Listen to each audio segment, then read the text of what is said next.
இப்போ நான் இருக்கிறது வந்து தேவப்பிரயாகை, அது வந்து அலக்கானந்தா, இது பாகீரதி, இது ரெண்டும் சேர்ந்து நேராக போகுது. அதுதான் கங்கா. கங்காவோட பிறப்பிடம் இங்கேருந்தா கங்கா நதி ஸ்டார்ட் ஆகுது. அதுக்கு முன்னாடி வர எல்லாமே கிளநதி தான். அலக்கானந்தா, பாகீரதி, இது போல் சின்ன சின்ன கிளநதி தான் வரும்.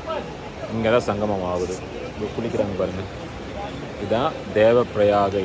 அசல் சங்கமம் இதுதான், மெயின் சங்கமம்.